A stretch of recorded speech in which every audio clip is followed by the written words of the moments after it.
Sanskrit Google translate में number 1 और सबसे ज्यादा रिक्वेस्ट की जाने वाली भाषा, ऐसा गूगल के प्रतिनिधि का कहना है। संस्कृत के अलावा असमिया, भोजपुरी, डोगरी, कोंकणी, मैथिली, मिजो और मणिपुरी को भी शामिल किया है। इसी के साथ अब गूगल ट्रांसलेट पर उपलब्ध भारतीय भाषाओं की कुल संख्या 19 हो चुकी है। गूगल का जो ये कदम है, ये भारत के बढ़ते सॉफ्ट पावर का प्रतीक है। और हमारे साथ दिल्ली यूनिवर्सिटी के प्रोफेसर पंकज मिश्रा इस पर जुड़ रहे हैं। बहुत बहुत स्वागत पंकज जी आपका। और आपसे पहला सवाल यही कि क्या ये भारत का जो सॉफ्ट पावर है, भारत की जो ताकत है, तकनीक की दुनिया में जो भारत की ताकत है, उसकी ये स्वीकार्यता, वैश्विक स्वीकार्यता पंकज जी?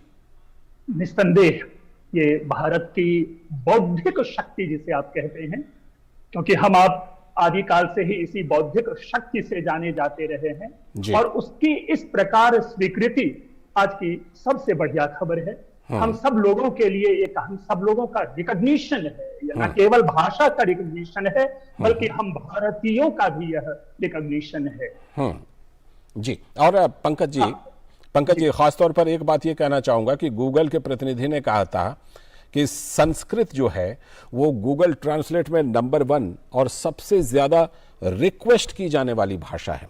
संस्कृत के बारे में हम पहले भी सुनते रहे हैं कि संस्कृत जो है वो बहुत ही, जिसे कहते हैं कि कंप्यूटर फ्रेंडली लैंग्वेज, हम पहले भी ये जानते रहे हैं। तो ये गूगल ने एक बार फिर से इस बात की पुष्टि की है।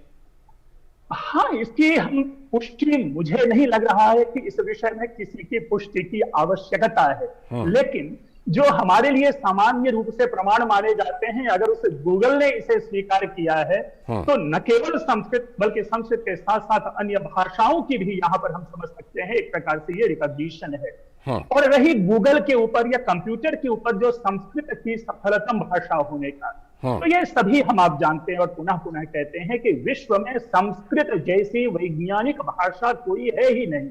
और उसकी वैज्ञानिकता इनके शब्दों में है, जो शब्द स्वयं ही अपने अर्थ की समग्रता को हमारे सामने प्रस्तुत कर देता है। कोई भी शब्द लें, वो उस शब्द में ही वह अर्थ निहित रहता है और उस शब्द की व्याख्या बन जाती है। तो यह गूगल के लिए भी आने वाले दिनों में संस्कृत सबसे सशक्त माध्यम होगा।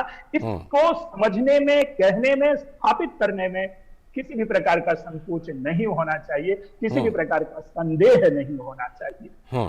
अब बिल्कुल। और इसमें एक खास बात यह भी पंकज जी कि पूर्वोत्तर की कई भाषाओं को शामिल किया गया है, ये एक बड़ी बात है। और हम आपके माध्यम से ये समझना चाहते हैं कि अब क्या गूगल ट्रांसलेट में ऐसा होगा कि कोई भोजपुरी बोलने वाला भोजपुरी में कुछ लिख देगा और वो चाहे तो उसका अंग्रेजी अनुवाद प्राप्त कर सकता है सीधे?